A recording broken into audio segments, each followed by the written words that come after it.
God, this is Yeah, why don't we continue centralizing and abstracting government far and far away from the people who it serves? Good idea. How could that go wrong? And I'm not an absolutist of democracy. In fact, I don't like democracy that much. But Yeah. democracy versus the European Union, I take local democracy 100%. Absolutely, and the thing is, your criticism of democracy are correct. It's not that democracy is flawless or anything like that. My God, democracy, and Churchill was just right. It's the best system we've found, and it still sucks. So yeah, that's and it's the same with capitalism. Best system we've found, and it still sucks. It's like, yeah, it kind of does suck. I mean, there are obviously things I obviously agree with, but it definitely has excesses. And the problem is the excesses of capitalism give credence to socialist arguments. And the socialists, which is bizarre because the socialists don't have any valid arguments. They're wrong on every single thing. Everything. They literally the fundamental principles of socialism are just wrong on an economic level. They're wrong on a moral level. They're wrong on like the level of I don't know, freedom, liberty, prosperity, whatever it is. Socialism is against all of these things. It's just okay. Well, I mean, lots of libertarians will join you on this in unison. I have doubts in my mind. I mean, I look, for example, are you talking about? Are you talking of France as being, for example, a socialist country, and Canada? No, do you consider France is these a capitalist country? Okay, so you consider socialism like what we would call communism in the U.S., for example, right? Yeah. I mean, like socialism, from a political science perspective, is the public ownership of the means of production. Okay. Not the private ownership of the means of production. And because I look at countries like France and Canada. Canada, for example, 40% of our entire product is the state, so 40% of the economy, approximately 40% of your economy is state owned. Yeah, I mean, when you factor in education, health, and these are already the two biggest expenses in people's life. Sure. So when I look at these countries, I don't see a case for it being completely wrong. I'm personally, as a libertarian, I feel something against that, but I have to acknowledge that societies with big states, they work in some way. I think I can explain it. The difference is socialism is not just social programs. Socialism is the principle that people should not own private property. That's the fundamental bedrock of it. And from this principle stem the socialist desire to have everything under public ownership. That's why they do what they do, and why whenever a socialist regime, and this is like when people said the Nazis weren't socialist, I just want to punch them in the fucking throat. Yes, they were. Yes, they fucking were. They did not believe in private property, even if they didn't just have the sort of Trotskyite worldwide revolution of the proletariat. No, they didn't agree with that because they weren't communists. But they were definitely socialists. They did not believe in private property rights. They were happy to appropriate industry, property, whatever. There was no security of private property. They were socialists. They just weren't Marxists. But yeah, basically this is the premise that it all stems from. And it's in complete disagreement to the premises of sort of a classical Lockean liberal, where private property is what the state is for, the protection of private property, and the private property begins in self-ownership.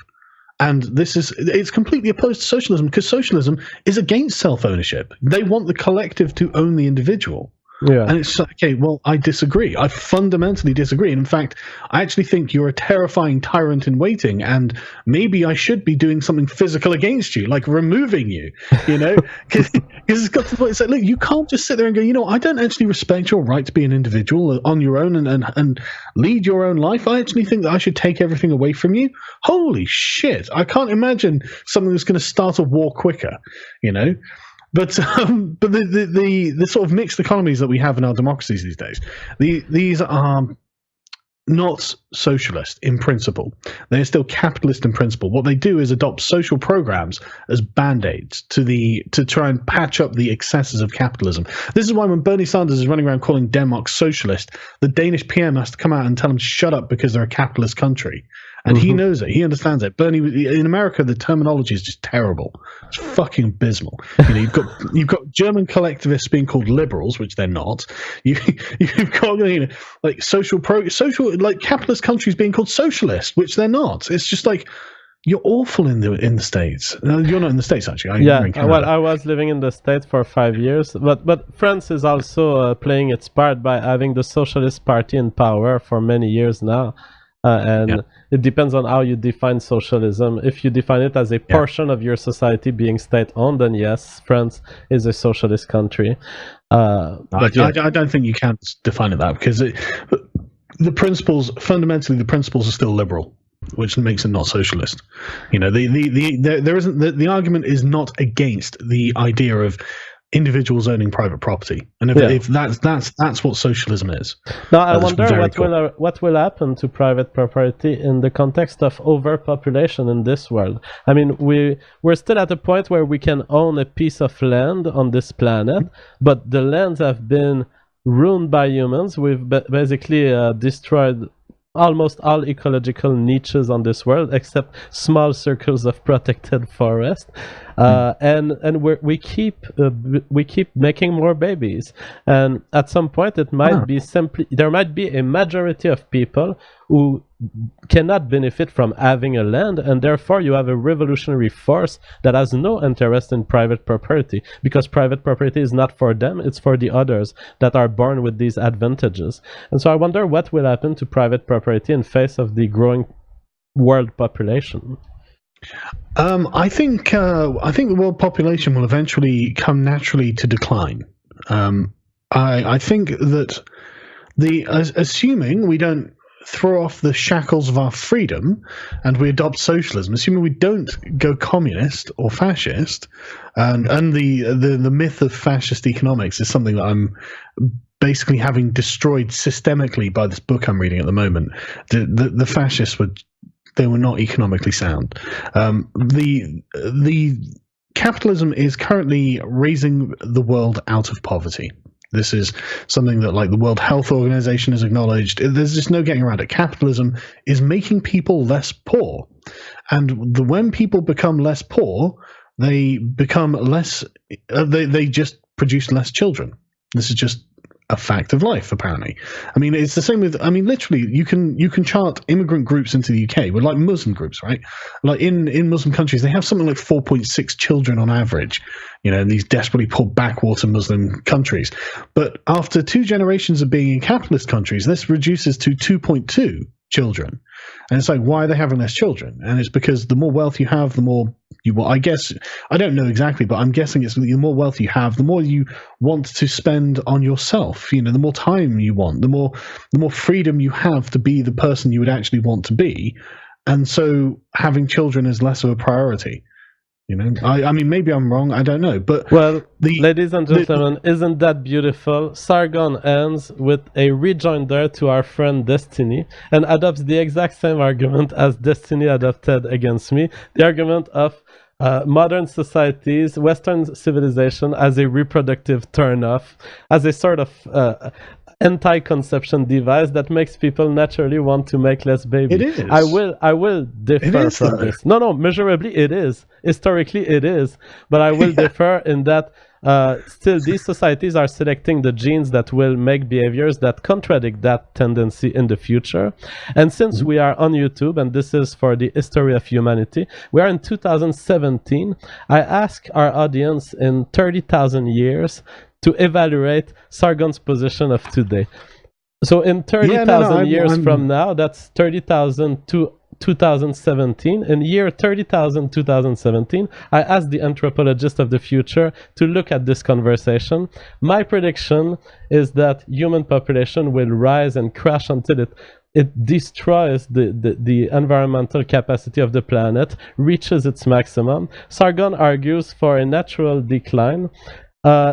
Tell us who's right. We won't be alive to assess this truth, but I would really like to say, to have some anthropologists of the future say JF was right. The population I presume that in increasing. 30,000 years that they've developed time travel, so you could just come back and tell us. I am interested in knowing.